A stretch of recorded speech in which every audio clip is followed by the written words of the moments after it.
很多消息，对不对？不管是国内国外，我们从比较大的事项就知道，这2个礼拜有香港反送中的，因为他们要修改，当局呢要修改逃犯条例，那所以呢就引发香港他们群起，激发他们做这个反送中的这一个抗议的一个活动。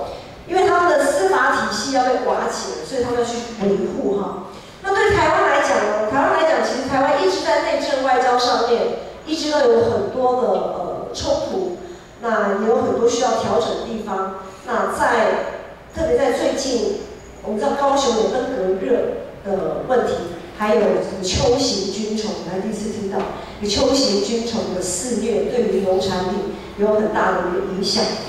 好，那范围一直缩小到我们个人，因着这样子整个大环境的变动，所以我们个人在面对工作、家庭，各方面其实有很多在身心灵方面都有面对很多不同的压力，甚至于那些困境是很无解又很无奈的。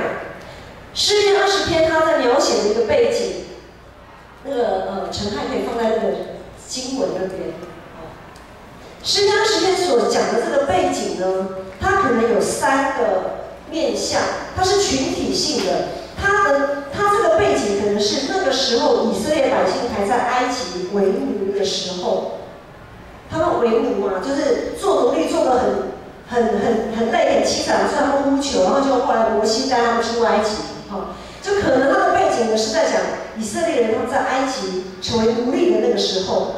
也有可能是他们国家灭亡，然后被掳到巴比伦的那个时候。那也有可能是当时的以色列王国在列强环伺当中，他们怎么样去求生存的那个时候。不管是什么时候，就是他们群体性，是以色列这个民族面对群体性的困境的时候，这首诗篇就成为他们的敬拜，成为他们的回应。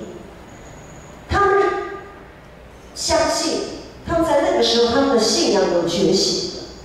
他们相信，在上位者，不管是他们的族长、民族的族长，还是国家的元首，就任何在上位者，只要是在上位者的他的信仰有动摇的时候，就会影响下面其他群体、团体性的信仰，他们的生活也会跟着摇摆。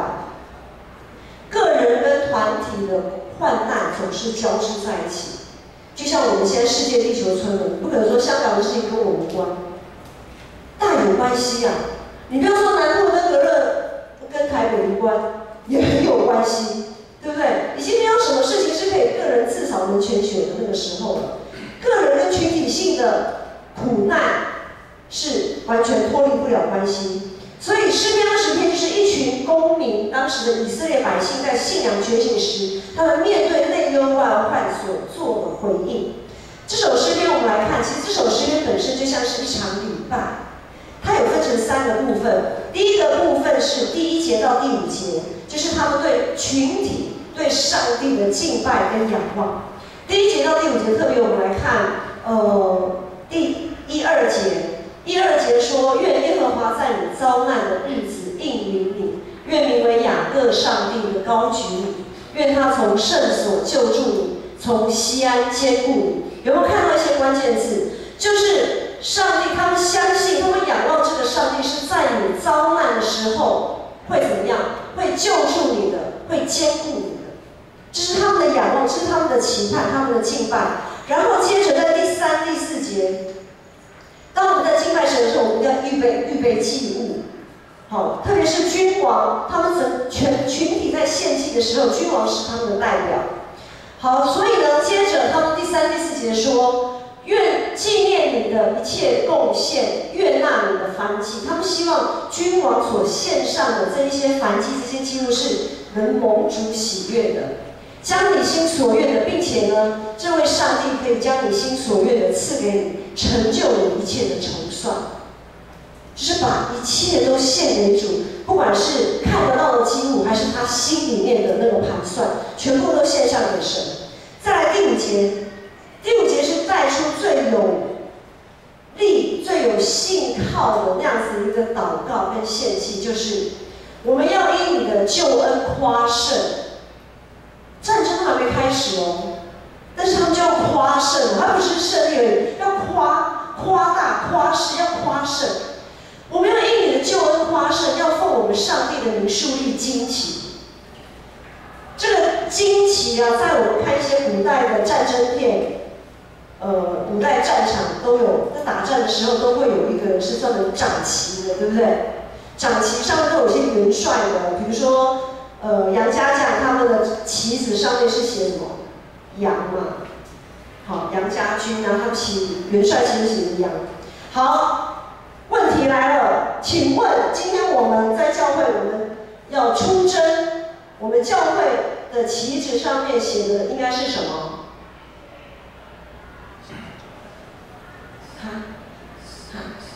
答错，要回去读要回去重修纪要真理班。教会的旗帜上面的那个元帅应该是写的是谁？刚要重修干净。教会的头是谁？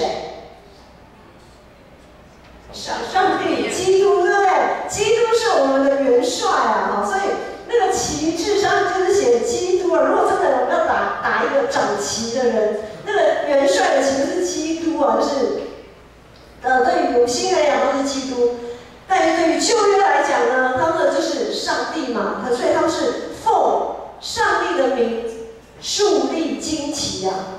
所以这个旌旗就代表什么？哇，那个整个部队里面全部都是旗海飘扬，就是哇，都是上帝的同在。所以树立旌旗就是上帝同在的一个象征。好，然后这是前面第1节到第5节就是一个敬拜，群体性的敬拜，群体性的呼求，群体性的献祭。然后再来第6节，我们往下一页哦。好，第6节呢就是重点。当我们在敬拜献祭之后，我们就是怎么样？要听上帝的话，上帝的话就出来了，透过先知、祭司宣告。他说：“现在我知道耶和华救护他的受膏者，必从他的圣天上应允他，用右手的能力救护他。”这是上帝的话语，借由祭司、先知的一个宣告，就是上帝的话语。接着第7到第9节就是全体会众跟君王，就以色列百姓跟君王及群体会众的回应，对上帝的回应。回应什么呢？有人靠车，有人靠马，但我们要提到耶和华我们上帝的名。他们都屈身扑倒，他们是谁？就是敌人啊！敌人都屈身扑倒，我们却站起来立得正直。这是他们也是富有信心的回应。神学家马丁路德他说：“我们要放下自以为能的武器，单单信靠上帝。单单信靠上帝，就是很多时候我们因为学了很多，有很多的恩赐才干，我们常常有的时候我们都是用我们会的那些，我们依靠的是依靠我们自己，我们很少会去依靠上帝。但是在这里呢，我们就是有人靠车，有人靠马，但我们要提耶和华我们上帝的名，我们依靠的是万军的耶和华，我们所要依赖的是一个仰赖上帝的心。好，在这整个礼拜的过程，就是刚才第1节到第5节的第一个部分，整个会众的敬拜、祷告，然后第6节上帝的话语，到第7到第9节的一个回应。在整个礼拜的过程当中，仰赖上帝最具体的表现就是献祭这件事情。因为献祭可以从预备祭物的过程，会看见一个人依赖上帝的态度如何。态度，我常讲态度决定高度，对不对？态度如何？据牧师的观察，在民间宗教，他们要拜拜的时候，预备拜拜，他们都会不管像今天天气不好啊，或者是像前几天太阳热得要死，他们都会一样去挤，他们愿意去挤那个传统市场。有去过传统市场的人就知道，那里面真的是不是一个很好的环境啊。好，脏臭，各种血水，然后如果碰到下雨，整个整个脚就是泥泞一样的泥巴那种，其实蛮不舒服的。但是呢，他们为了他们拜拜，献祭，所以呢，他们就会去传统市场去挑最好的鸡、最漂亮的猪肉，怎么样都要挑上好的、最好的鸡鸭鱼肉，水果都要挑最好的。有些人是这么的用心去准备，但是呢，也有看到很多人在预备拜拜的时候是随便就是简单就好啦，超市买一买。然后不是说超市不好，就是说那个买的他就是都挑我自己喜欢的几样，随便抓一抓这就好了，这样。反观我们基督徒，有的时候也是会这样的。基督徒其实跟在拜拜日有的时候我们在献祭的时候差不了多少。有的基督徒呢，我们在今天，比如说我们今天要做礼拜。有些基督徒会在前一天就会预备好我们今天要穿的衣服，会先想好我们要穿什么衣服，该烫的就要先烫好，要奉献的我就准备好，然后呢要带，有的人还会挑选圣经他可能家里不止一本圣经，挑选一下。总而言之，就在前一天都预备妥当了，然后再去睡觉。那有一些基督徒呢是什么都没有预备，然后是等到隔天早上闹钟响了以后还无限次的按那个就是延迟，就是可能再延迟个几分钟再响延迟个几分钟再响一些延迟到已经不行了，好跳起来，然后赶快匆匆忙忙的就出门了，这样交差了事。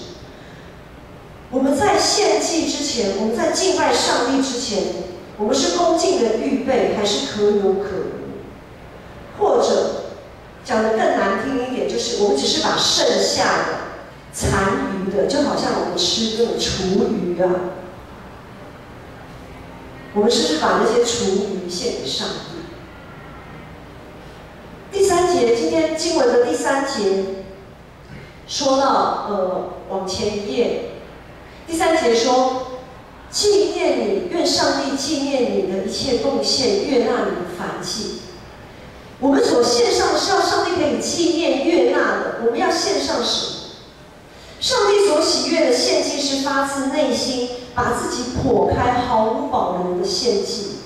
燔祭就是毫无保留，全部烧光，全部烧给上帝，什么都不留了。当我们还想要有所保留的时候，代表我们对上帝的信心也是有所保留，不那么有把握我们留一些啦，免得到时候如果怎样的时候我们不够，或者是如果怎样的时候我没有东西拿不出来，会担心害怕，就有所保留。在过去，在诗篇20篇讲的这个背景，这群信仰觉醒的百姓，他们集体，他们为君王祈求，他们知道胜败的关键是在乎耶和华，不在乎他们的兵多将广，不在乎他们多少军、多少车、多少马。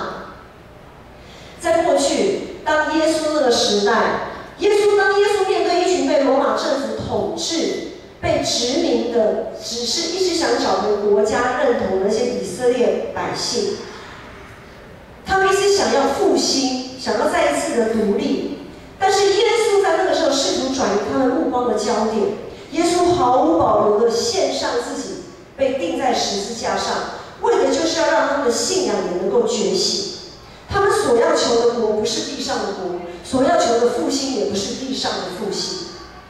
今天，当我们在面对人生的战场，不论你的战场是个人的、是家庭的、是国家的，还是全世界的，当我们在面对人生的战场的时候，我们所求的到底是什么？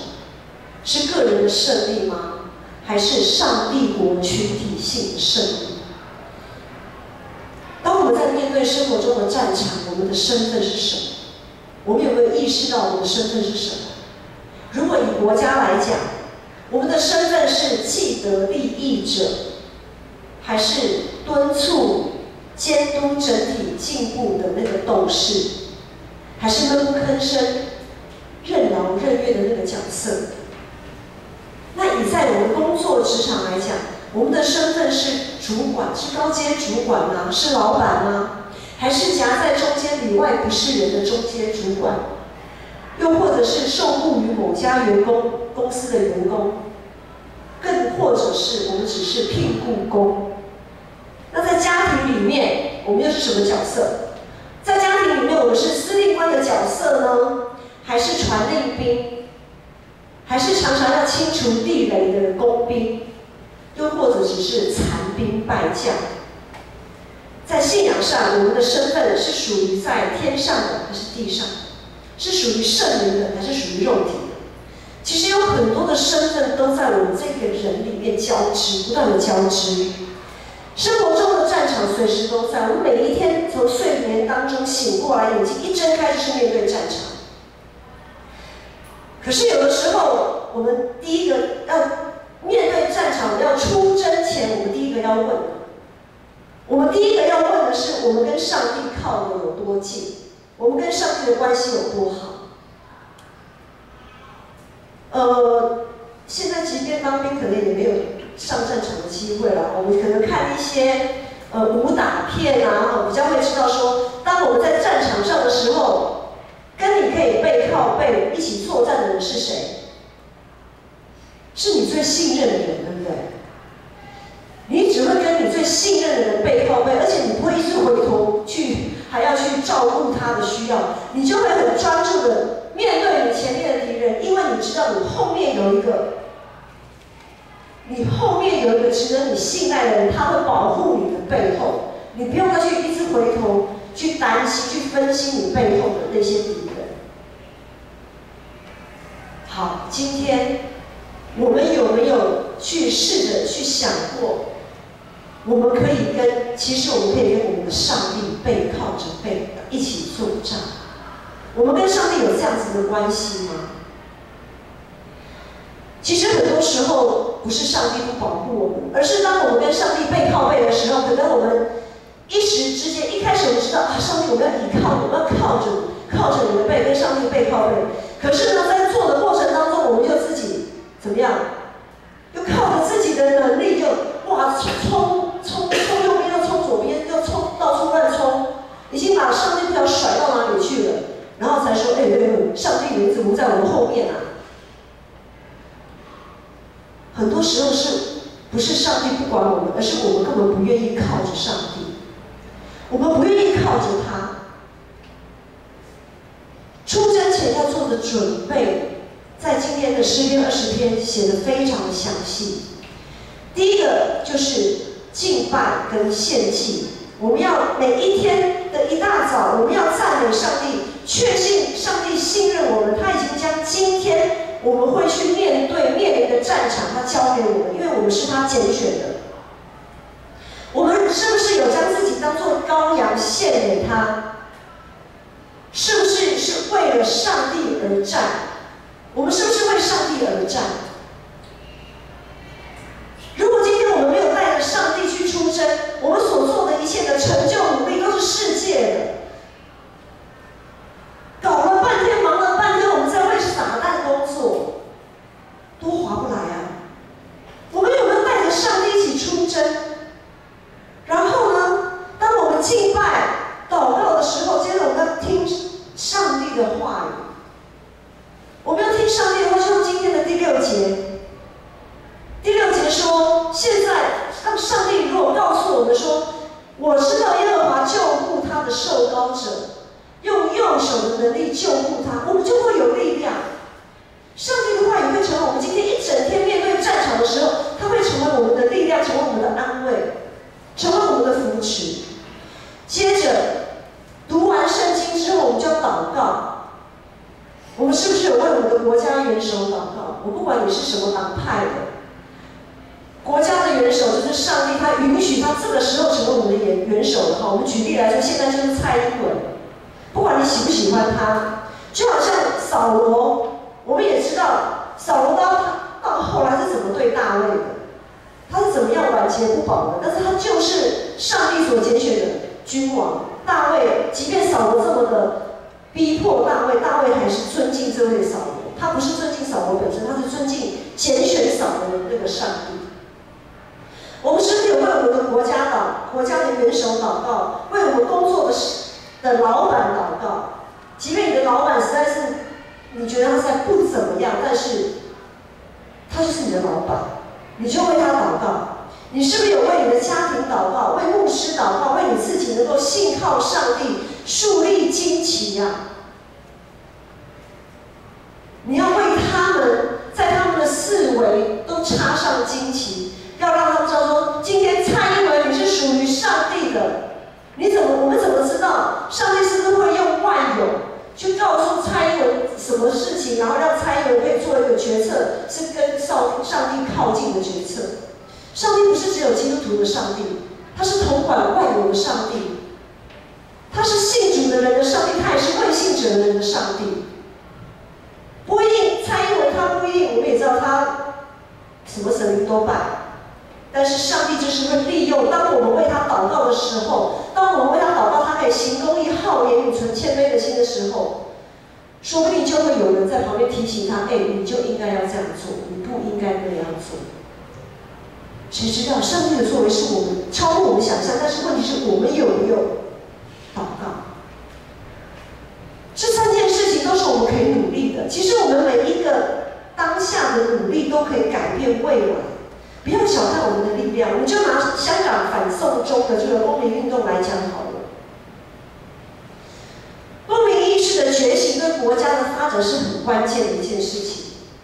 在整个国家体系当中，有些人被上帝呼召，他成为他不一定是基督徒，但是上帝可能给他这部分的恩赐、才干跟洞见。有些人他会积极的成为一个监督者，他总是可以看穿那些不公不义的伎俩。有些人他积极的成为一位革命家，他可以挺身而出，上街头号召群众据理力争。有些人他适合当幕僚参谋，能尽有智慧的看清整群体性的脉动。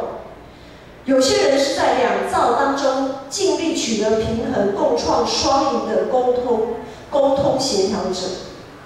当然还有很多的角色，我不知道上帝给予你、赋予你怎样的角色跟使命。如果以整个国家来讲，当然最要不得的是一种，就是我们也知道很多人就是盲从，很容易被人利用，很容易被假消息影响，然后不知道该怎么办就盲从。我们的公民意识有觉醒吗？我们如果失去了国家，我们就会失去公民的身份，至少是失去了自由公民的身份。我们若失去上帝国的意象，就会失去教会，因为到时候教会已经不再是教会了，教会只是沦为撒旦的一个工具而已。然后我们还在这边洋洋得意。公民意识的觉醒是国家进步的关键，同样信仰的觉醒也是上帝国复兴的关键。当我们先求神的国跟神的义，我们所需要的上帝都交给我们。面对战场，我们不能做逃兵，也不能漠不关心。我们是上帝的受膏者，他不但拣选我们去面对战场，并且应允我们，他一定会救护我们，扶持我们，脱离我们的仇敌。我们不应该再是看着被钉十字架，然后落荒而逃的那些门徒。我们应该是跟复活的基督相遇，勇敢的为主做见证的门徒。个人的得胜可以成为团体得胜的契机，团体的胜利可以帮助一些软弱的肢体再一次爬起来的那样子的力量。不论环境怎么样的变化，或者是这个环境怎么样都变不好，我们所追求的信仰的实践的这个胜利，我们是属圣灵的，这个胜利是永恒不变的胜利，这会成为其他肢体的帮助，成为他们的扶持，鼓励他们的力量。就好像我们之前读《使徒行传》，我们知道彼得跟保罗他们的为主拼命的那样子的精神，一直流传下来。经历过20个世纪、21个世纪，他们的精神一直流传下来。那我们的信仰精神呢？虽然可能在我们这一辈看不到，但是我们的精神是可以流传下去的，圣徒相通。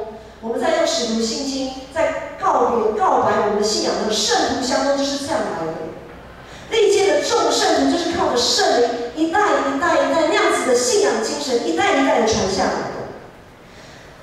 我们的仇敌，我不知道我们现在在座的弟兄姐妹，或许你正面对了极大的仇敌在攻击你。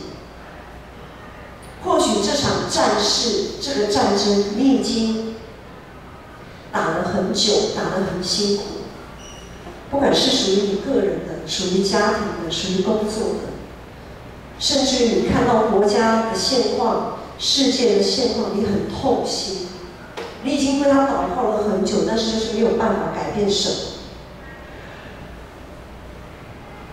或许你已经快要放弃了，但是今天的经文告诉你，今天上帝告诉你，唯一能让我们再一次得胜、抬起头来的，就是我们的上帝。有人靠车，有人靠马，但我们要提我们上帝耶和华的名。出征前、上战场前一切的需要，上帝早就为你我预备好了。敬拜，听上帝的话，祷告。不管是个人的灵修生活，还是每个礼拜我们来聚会参与全体性的礼拜，我们或许可以有各种的理由、借口说啊，我的力量太小，我没办法为国家做这个，我没有办法为家庭做那个，我的影响真的是太微小了。我们或许有各种的理由、借口，可以说我做不到，我做不到。但是我们永远没有理由说我们没有办法亲近上帝、仰赖上帝。我们永远没有理由说我们没有办法参加聚会，没有办法灵修生活，没有理由。我们只有这件事情是找不出任何理由的，也不应该找理由的。公民意识需要觉醒，信仰意识更要觉醒。我们要奉我们上帝的名树立旌旗。当其他的人都扑倒、跌倒的时候，唯有倚靠上帝之名的人，可以继续坚立站稳在自己的岗位上。我们有多久没有为我们的国家祷告？我们有多久没有为我们世界在世界各地受苦的肢体、上帝所创造的人祷告？有多少人在干旱、饥饿？在流亡、流离失所，群体性的失败会成为我们个人性的失败。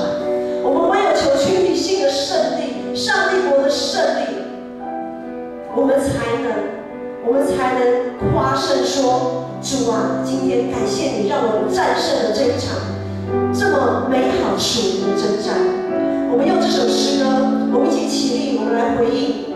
我们不要再为我们的国家漠不关心，我们也不要一直被假消息、被人来摆布。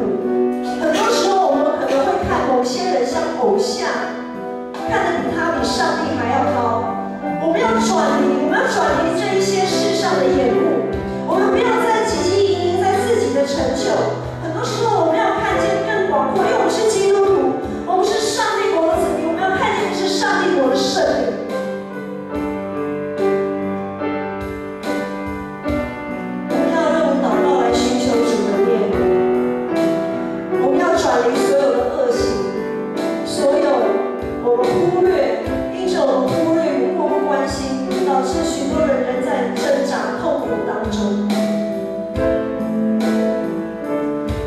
同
督的恩惠、天父上帝的慈爱、圣灵的扶持帮助，让我们全台湾、全世界每一个人的呼求都达到主耶和华得胜的耳中，并且我们要树立金